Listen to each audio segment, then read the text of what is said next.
नमस्कार प्रेक्षकांनो, या मालिकेच्या जबरदस्त भागामध्ये आपलं स्वागत आहे. आणि त्यामध्ये आता समरच्या हातातून खूप मोठं कॉन्ट्रॅक्ट चाललेलं असतं आणि ते बघून समर फोनवर बोलत असतो, चिडचिड करत असतो. आणि समोरच आता स्वानंदी भाजी निवडत असते. ते बघून आता स्वानंदी म्हणते, काय झालं राजवाडे? समर म्हणतो, आता मला वैताग आला. एक दिवस आनंद कंपनीमध्ये नव्हता तर सगळ्या कंपनीमध्ये गोंधळ उडालाय. तर आता इकडे स्वानंदी म्हणते की अच्छा, प्रश्न मेहनतीचा आहे नाही का? समर म्हणतो, मेहनतीचा नाही, प्रश्न विश्वासाचा आहे. आता समर म्हणतो, ऑफिसचा एवढा मोठा डोलारा कसा सांभाळणार मला काहीच कळत नाही. नवीन माणूस घ्या, त्याला ट्रेन करा, यामध्ये सगळा वेळ वाया जाणार असल्याचे आता समर बोलतो. आणि इकडे इकडे आता सरपोतदारांच्या घरी मंदाकिनीने आदिराला आता तांदूळ शिजू घालायचे सांगताच आता तांदळाचा डब्बा घेऊन आदिरा आता तांदूळ भिजू घालते. मोबाईलमध्ये आता आदिरा रेसिपी बघू लागते. त्यानंतर आता पातेले गॅसवर ठेवत आदिरा ही गॅस पेटवते. आणि इकडे आता पटकन आता आदिरा डान्स करत आता तांदूळ शिजवत असते. तर तेवढ्यात पाठीमागून मंदाकिनी येते. आदिरा डान्स करत असल्याचे बघून मंदाकिनी म्हणते, आदिरा काय चाललंय? हसतच आदिरा म्हणते की आदिरा तांदूळ सूप. आता पटकन मंदाकिनी म्हणते, एक मिनटं, तू काय करू राहिली ना आदिरा? मला काही कळतच नाही. तुझ्या माहेरी काही शिकवलं नाही का गं? मंदाकिनी म्हणते, शिकवणार तरी तुला कोण? बरोबर आहे, तुला तुझ्या आईला ना बाकीच्या कामामध्ये उपद्व्याप करताना हा वेळ मिळत नसेल ना. मंदाकिनी म्हणते की मी तुला म्हटलं होतं की तांदूळ सूप काढून ठेव, याचा अर्थ तुला तांदळाचं सूप बनवायचं नव्हतं सांगितलं आदिरा. आता आदिरा म्हणते की मी बनवते ना, तुम्हाला काय प्रॉब्लेम आहे? आदिरा म्हणते की हे बघा, मी सूप देखील बनवलंय आणि एक दिवस तुम्ही जर सूप पिलात तर काय बिघडलं? मंदाकिनी म्हणते की आदिरा, मी तुला फक्त सूप काढून ठेव असं म्हटलं होतं. इकडे आता समर म्हणतो, आनंदच्या जागेनं मला एक इफिशियंट असा एम्प्लॉई शोधावा लागणार आहे, खूप डिफिकल्ट आहे. स्वानंदी म्हणते, करा करा बरं का, त्यांची जागा रिकामी ठेवून अशी चालणार नाही. ताबडतोब समर फोन लावतो आणि म्हणतो की एक चांगला माणूस रिकमेंड करा, कारण आपल्याला एक कंपनीमध्ये सगळ्यात हुशार चांगला एम्प्लॉई पाहिजे. आता इकडे आदिरा मंदाकिनीला म्हणते की आई, मी तुम्हाला अगोदर सांगितलं आमच्या घरी किचनमध्ये कोणीच काम करत नाही, कारण ऑलरेडी आमच्या घरी किचनमध्ये काम करायला माणसे आहेत. आदिरा म्हणते की जर तुम्ही मला इथे शांतपणाने शिकवलं तर खरंच मला ते आवडेल, पण तुम्ही तसं तर करत नाही. एक तर तुम्ही स्वतः खोटेपणा करता आणि त्यामध्ये माझ्या फॅमिलीला इन्व्हॉल्व करता. मंदाकिनी म्हणते, मी चांगलं जरी बोलले तरी तुला आदिरा टोमनेच वाटतात. मंदाकिनी म्हणते की तुझ्या फॅमिलीने काय केलं? तो आनंद एवढा जेव्हा भावाचा मित्र असताना त्याला कंपनीतून काढून टाकलं का ग आदिरा? आदिरा म्हणते की त्याविषयी तुम्ही अजिबात बोलू नका. आता आदिरा म्हणते की एक तर तुमच्यामुळे माझ्या फॅमिलीला खूप त्रास झालेला आहे. पटकन आता भिंतीवरचं सूप काढून आदिरा मंदाकिनीला देते आणि म्हणते की हे काय, घ्या तुमचं सूप, चांगल्या मानाने मी तुम्हाला मदत करायला आले होते आणि तुम्ही माझ्या फॅमिलीला इथे इन्व्हॉल्व केलं, माझ्या फॅमिलीबद्दल बोलता, मला हे अजिबात काही करायचं नाही असे सांगत ॲप्रॉन काढत आदिरा आता बाहेर जाऊ लागते. आता इकडे स्वानंदी किचनमध्ये आता स्वयंपाक करत असताना पटकन अंशुमन तिथे येतो. सोप्यावर बसवत आता कुत्र्यासारखी नारायणला हाक मारून अंशुमन त्याला आपल्याकडे बोलावतो. आता अंशुमन नारायण समोर येतात, म्हणतो, कॉफी कोण आणणार आहे? कधी आणणार आहे? तुझा बाप बनवणार आहे का? आणि अंशुमन म्हणतो, इडियट कुठला? आणि लगेच आता मोठ्या आवाजात अंशुमन म्हणतो, जा. तर पटकन समर फोनवर बोलत बोलत बाहेर येतो. समरला बघताच अंशुमन मांजरासारखा आता झाडू पोछा घेऊन आता पोछा मारू लागतो. आणि आता समर समोर झाडू पोछा करत आता अंशुमन खाली वाकलेला असताना पटकन आता समर तेथून निघून जातो. तर स्वानंदी अंशुमनला कामाला लावत म्हणते की हे बघ, या सोप्या खालून पोचा मार आणि ते बघ तिथे सुद्धा मार बर का. रागाने अंशुमन स्वानंदीकडे बघतो तर स्वानंदी पुन्हा किचनमध्ये जाते. आता इकडे नारायण तिथे असताना स्वानंदी म्हणते, नारायण दादा जा बरं, सगळ्यांना बोलावून आणा. आणि नारायणला बोलवायला आणायला जायला सांगताच आता नारायण सगळ्यांना बोलावून आणायला जातो. आणि आता तेवढ्यात आजी बाहेर येते. तर समर आजीला हाक मारतो. आजी म्हणते की पिंट्या चल ब्रेकफास्ट करून घे. समर म्हणतो, नाही नको.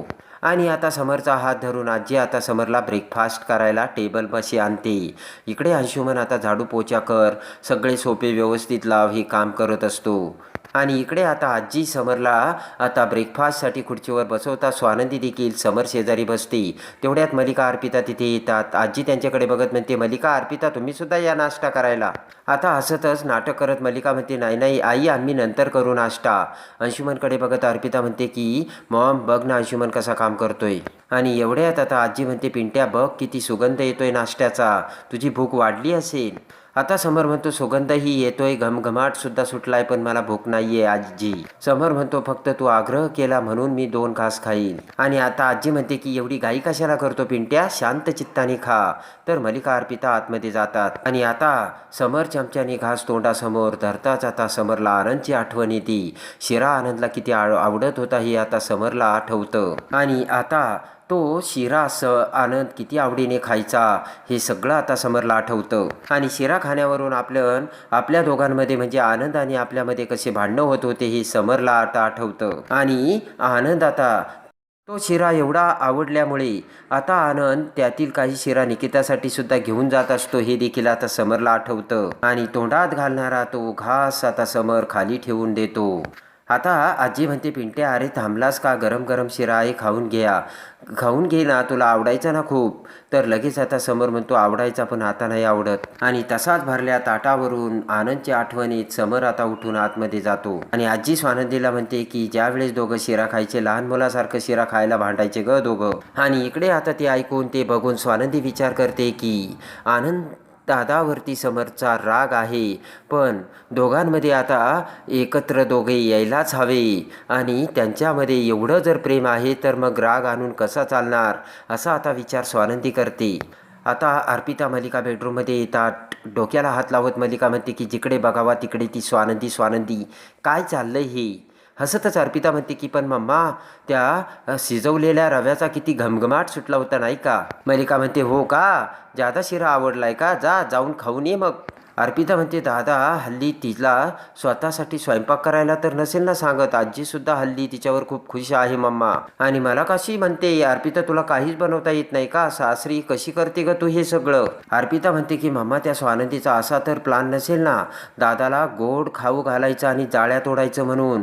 असं जर असेल तर आपल्याला खूप महागात पडेल आणि ती स्वानंदी दादाच्या डोक्यावर जाऊन बसेल मम्मा, आता काय करायचं. मलिका म्हणते हे असं जर झालं ना आपल्याला अजिबात चालणार नाहीये. आणि आता मलिका म्हणते की आपण जसे समरला फसवतो तसेच ही सुद्धा आता समरला फसवायला लागली. अर्पिता म्हणते की मग आपण जसे फसवतो तसे समरदादाला ही सुद्धा फसवते हे समरदादाला कळणार का. मलिका म्हणते मला तीच भीती वाटायला लागली आपी, काही जरी झालं तरी त्या दोघांची जवळीकपणा अजिबात वाढता कामा नाही. आता इकडे एक लेडीज एम्प्लॉई आनंदच्या जागेवर इंटरव्ह्यू द्यायला आलेली असते. त्यावेळेस आता समर तिला प्रश्न विचारतो, व्हेंडर्स वेळोवेळी डिलिव्हरी देतील याची खबरदारी तुम्ही कसे घ्याल, असे प्रश्न आता त्या आलेल्या लेडीजला आता समर करत असतो. ती लेडीज म्हणते त्यासाठी ऑडिट करावं लागेल. समर म्हणतो आता तुमच्या हातात एक कॉन्ट्रॅक्ट आहे, त्यातील लिगली ज्या टर्म्स आहेत त्या मला आता एक्सप्लेन करून सांगा. आणि ते एम्प्लॉय म्हणतात आम्हाला अगोदरचा काहीच अनुभव नाहीये. आणि आता समर म्हणतो की ॲक्च्युली एक व्हेंडर आहे आणि जर त्याने माझ्याशी बोलण्याचा हट्टच धरला तर तुम्ही काय कराल. तर तो एम्प्लॉई म्हणतो की तुमच्याकडे घेऊन जाऊ. तर लगेच आता समर त्याला म्हणतो या तुम्ही, आणि तो मुलगा निघून जातो. आता इकडे सगळे एम्प्लॉई जाता क्षणी अर्पिता तिथे येते आणि म्हणते समरदादा एकही एम्प्लॉई तुला सुटेबल वाटला नाही का. तेव्हा आता समर म्हणतो अर्पिता त्यामध्ये एकाही एम्प्लॉयला इंटर डिपार्टमेंटमधला अनुभव नाही आहे. आणि समर म्हणतो या सगळ्या डिपार्टमेंटची कामं आनंद एकटा हँडल करायचा अर्पिता. समर म्हणतो खरं तर त्याचा पगार मी वाढवायला हवा होता. आणि लगेच आता समर म्हणतो त्याचा पगार वाढवण्यापेक्षा मी काय केलं तर त्याला हाकलून दिलं. अर्पिता म्हणते दादा तू एकदम बरोबर केलंयस. अर्पिता म्हणते की अरे त्याने चोरी केली आणि मला वाटतंय की तू त्याला पगार सुद्धा देऊ नकोस दादा. ते ऐकताच आता समर मोठे डोळे करून अर्पिताकडे बघतो. अर्पिता म्हणते त्याला सुद्धा कळू दे, चोरी जर पकडली गेली तर काय होतं ते. समर म्हणतो आनंदने एवढे दिवस काम करून कंपनीसाठी जी मेहनत घेतली त्याला त्याच्या मेहनतीचा पगार मिळणार अर्पिता. अर्पिता म्हणते की मी तुला सांगते तू त्याला पगार देऊच नको. तर समर म्हणतो अर्पिता तू कंपनीच्या पॉलिसीमध्ये इंटरफेअर करू नको. समर म्हणतो की तू आत्ता इथे आली मग कंपनीचं काम कसं चालतं ते अगोदर तू शिकून घे. समर म्हणतो मला डिटेक्ट करू नकोस. अर्पिता म्हणते मी डिटेक्ट नाही करत, मी फक्त तुला सांगत होते. समर म्हणतो मला सांगायचं नाही, मला कळतं काय करायला हवं आणि काही नाही. आणि समर म्हणतो जा बाहेर जाऊन बस आणि तुझ्या कामात लक्ष दे अर्पिता. तर अर्पिताला धक्का बसतो. आता अर्पिता इकडे बाहेर येताच आता मलिका अर्पिताला फोन लावते. मलिका म्हणते हे बघ तिथली मिनिटाची खबर आमच्यापर्यंत पोहोचायला हवी, कळलं का. कान देऊन काय चालतं ते सगळं ऐक. अर्पिता म्हणते हो. अर्पिता म्हणते की अंशू तुला माहिती आहे का इंटरव्ह्यूसाठीचे कॅन्डिडेट आले होते ना, त्या सगळ्यांना समरदादाने पुन्हा रिकाम्या हाताने पाठवून दिलं. त्यातील एकही कॅन्डिडेट समरदादाने सिलेक्ट केला नाही. ते ऐकताच अंशुमन मल्लिकाकडे बघतो. मल्लिका म्हणते की अगं मग तू त्याला समजावून सांग ना, कोणीच जर जबाबदारी घेतली नाही तर मी जबाबदारी घेते म्हणून. अर्पिता म्हणते मला काय वाटतं की मी हे केलं नसेल का मॉम. अगं त्यासाठीच मी इथे आले, मला माहिती आहे. मी त्याला सांगूनही बघितलं पण दादा ऐकत नाही. आणि इकडे आता अर्पिता म्हणते की या सगळ्यांमध्ये जर दादाने पुन्हा जर आनंदला बोलावलं तर मग काय. ती ऐकताच आता अंशुमन मल्लिका घाबरतात. आणि लगेच आता मल्लिका म्हणते की असं आपण अजिबात होऊ देणार नाही. तो आनंद लय लॉयरिटी करतो ना, आपण त्याचे खाण्यापिण्याचे वादे करू. आणि मल्लिका म्हणते मग बघूयात तो कुठे जातो तो. आता इकडे मल्लिका आणि अंशुमन अर्पिताला भयानक डाव सांगतात. तर अर्पिता आता अकाउंटवाल्याला बोलावते. अकाउंटवाला येताच आता अर्पिता म्हणते की या महिन्याची सॅलरी पगार सगळ्यांना दिला का. तर आता लगेच अकाउंटवाला म्हणतो नाही मॅडम अजून. आणि लगेच अर्पिता म्हणते की आनंदचा पगार देणार आहात का तुम्ही. अकाउंटवाला म्हणतो की अजून त्यांचा पगार झालेला नाही आहे. तर अर्पिता म्हणते देऊ पण नका. आणि अर्पिताने आता आनंदचा पगार थांबवलेला असतो. इकडे आता निकिता ही आनंदला म्हणते की अरे तुला काय वाटतं या महिन्याचा पगार होईल की नाही. तर आनंद म्हणतो मला नाही वाटत ह्या महिन्याचा पगार मला देतील म्हणून. आणि त्यानंतर आता समर स्वानंदीला कंपनीमध्ये बोलावतो आणि म्हणतो की सांगा आता त्यांची काय खबर. तर लगेच आता स्वानंदी म्हणते की त्यांची खबर. समर म्हणतो हे बघा आता तुम्ही वेळ लावाल मला माहिती. स्वानंदी म्हणते की असं डायरेक्ट बोललं तर मला आवडतं. आणि लगेच आता समर म्हणतो सांगा. तर स्वानंदी म्हणते एक खबर आहे. तर आता समर म्हणतो काय. तर स्वानंदी म्हणते की आनंद दादाला एका नव्या जॉबची अपॉर्च्युनिटी आली. आणि ते ऐकताच आता समरच्या पायाखालची सरकलेली असते ती जमीन.